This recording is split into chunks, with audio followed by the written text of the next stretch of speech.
Hello बच्चों, welcome back हमारे YouTube channel. आप सब कैसे हैं? आज हम आप सबके लिए लेके आए हैं पार्ट 8 कक्षा 8 की बुक से।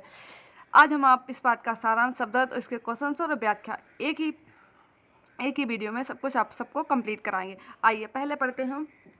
पाठ का नाम है धानों का गीत। इस पाठ का सारांश। प्रस्तुत गीत में किसान की तान से सुर मिलाकर धान, चांदनी एवं गांव के विश्वास की बड़ी सरलता से प्रस्तुत किया गया। कवि ग्रामीण परिवेश के अंतर्गत किसान से स्वर में बादल का स्वागत कर रहा है। मतलब उसमें जो किसान है, जो ग्रामीण में, जो ग्राम में रहता है, मतलब गांव में रहता है, वो धान की फसल के लिए बादल का आवाहन मतलब स्वागत कर रहा है। धानों का गीत में किसान के ताने मसूर से धान, चांदनी और गांव के वातावरण का सरलता से वर्णन किया गया है। कवि केदारनाथ सिंह ने ग्रामीण परिवेश में किसान की आवाज़ के माध्यम से बादल का स्वागत किया। इसमें बताया गया कि जो ग्रामीण लोगों की आवाज़ के माध्यम से बादल का स्वागत किया गया। गीत में किसान बादल से प्रार्थना करता कि वे उसके खेतों में आकर धान उगाने, उन्हें हरा भरा कर और उनके खेतों को खुशहाल बनाने में मदद करे। ऐसा किसान बादल से प्रार्थना करता है। आइए इसकी जानते हैं। जो इस पाठ में कविता दे रखी है वो। धान उगेंगे कि प्राण उगेंगे, उगे हमारे खेत में, आना जी बादल जरूर।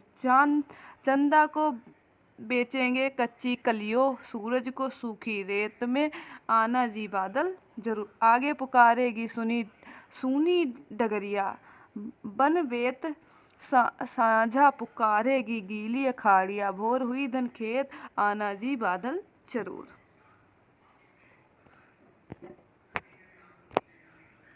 धान कपेंगे कि प्राण केपेंगे, कंपेंगे हमारे खेत, आना जी बादल जरूर। धूप करे तुलसी वन, झरेंगे सांझ घिरे पर कनेर पूजा की बेला में ज्वर झरेंगे, धान दिए कि वेर, आना जी बादल जरूर।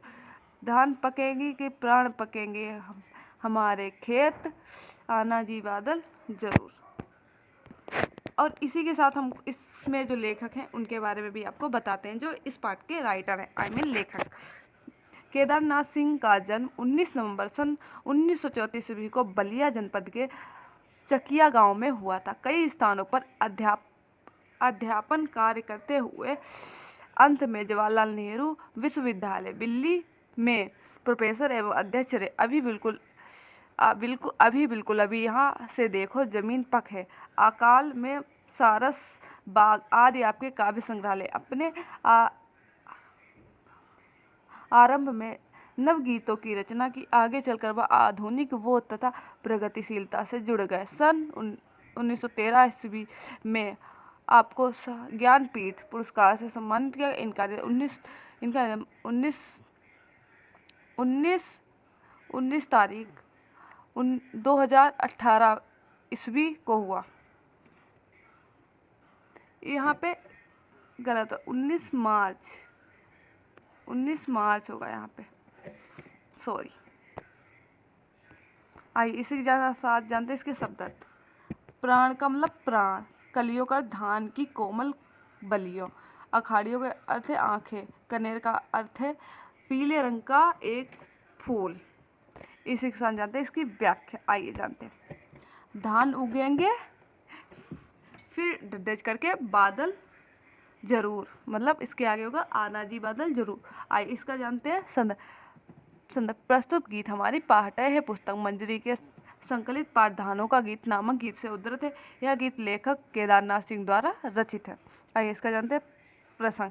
प्रस्तुत गीत में किसान की तान में सुर मिलाकर धान, चांदनी, गांव के विश्वास को बड़ी सरलता से प्रस्तुत किया गया।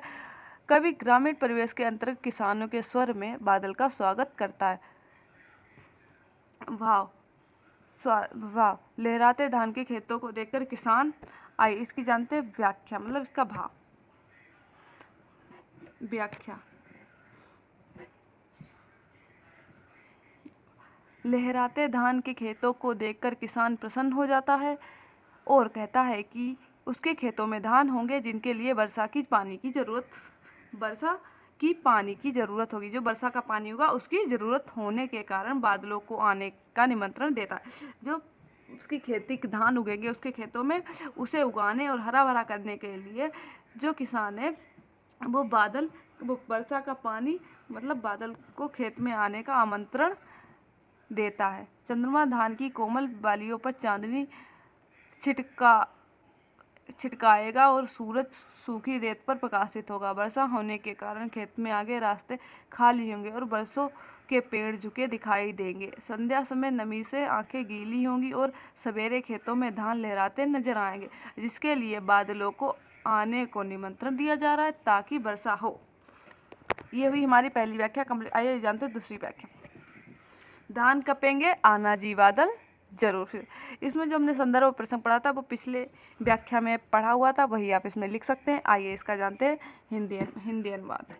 किसान खेत में ही हिलते हुए धान को देखकर प्रसन्न होकर कहता है कि हवा चलने पर धान हिलने लगेंगे। पानी की जरूरत पूरी करने के लिए बादलों को अनिवार्य आगमन को निमंत्रण देता। धूप ढलने पर तुलसी के पौधे हिलने लगेंगे और संध्या समय कनेर के फूल खिल उठेंगे और ज्वर तथा धान की लहराते फसलें हिलती नजर आएंगी। फसलों की पानी की जरूरत पूरी करने के लिए किसान बादलों को अनिवार्य रूप से आने का निमंत्रण देता है और कहता है कि फसल उनके खेतों में पक जाएगी। मतलब इसमें जो फसल पकाने के लिए और बादल जो धान की खेती होती है उसके लिए जो किसान है वो बादल का आगमन करता है और निमंत्रण देता है कि जिसके कारण वह बारिश हो और बारिश के कारण उसकी फसल अच्छी हो। जो धान की खेती होती है वो उसमें पानी ज़्यादा ही लगता है। आइए इसे जानते हैं क्वेश्चन जानते हैं गीत से। बादल का स्वागत कौन और कब कब कर रहा है? बादल का स्वागत किसान वो सुबह धूप ढलने, सांझ पूजा की बेल आदि पर कर रहे हैं। पंक्तियों के भाव को स्पष्ट कीजिए। चंदा को बचेंगे कच्ची कलिए, सूरज को सूखी रेत, सांझा पुकारे गीली अखाड़ियाँ, भोर हुए धन खेत। वाव। चंद्रमा की चांदनी धान की कोमल बालियों पर और सूरज सूखे रेत के प्रकाशित होगा। संध्या समय नमी की आंखें गीली होंगी, सुबह दिखाई देंगी। पूजा की बेला में ज्वर अरेंगे धान दिए की बेर। धान दिए की बेर मतलब धान दे की बेर। प्रातः काल में ज्वर, रात्रि में धान का खेत लहराएंगे। धान को प्राण क्यों कहा गया है? समझा कर लिखिए। धान को प्राण इसीलिए कहा गया क्योंकि संसार में एक बड़ी जनसंख्या भोजन का आधार चावल ही है। मतलब इसीलिए कहा गया कि एक बड़ी संख्या में जो हमारे भोजन की संख्या है वो चावल, इसीलिए धान को प्राण कहा गया है। आइए जानते हैं। धान उगेंगे कि प्राण उगेंगे, धान कपेंगे कि प्राण कपेंगे और धान पकेंगे कि प्राण पकेंगे। इन तीनों पंक्तियों के भावार्थ की तुलना करते हुए यह स्पष्ट कीजिए कि उगेंगे, कपेंगे और पकेंगे से क्या आशय है। धान उगेंगे लहराएंगे और पक जाने से आशय है। धान उगेंगे लहराएंगे और पक जाएंगे, इस पंक्ति में इसका आशय है। आइए जानते हैं। अब जानते हैं भाषा की बात। जानते हैं जहाँ प्राकृतिक की वस्तुओं को मानवीय व्यवहार की तरह दिखाया जाता है वह मानकीकरण अलंकार होता है। जैसे सांझा पुकारेगी, इसी तरह कविता में मानकीकरण अलंकार के अन्य उदाहरण ढूंढकर लिखे। बादल आना जी आना जी, बादल आना जी, डगरिया पुकारे तुलसी बन झिंगरेंगे ज्वर झिगरेंगे। तुलसी बन भी झिंगरेंगे, ज्वर भी झिंगरेंगे। आइए इसी जानते हैं छठा क्वेश्चन। कविता में अनेक तसर तदर शब्द का प्रयोग हुआ है, जैसे प्राण और चंदा। इन तत्सम स्वरूप को क्रमशः प्राण और चंद्रमा है। कविता में आए अन्य तत्सम तत्वों को छांटिए तथा उनका तत्सम रूप लिखे। तत्सम तत्व: सूर्य सूरज, शुक्ल सूखी, क्षेत्र खेत, संध्या साझा, दीप दिए। आइए इसी के साथ जानते हैं।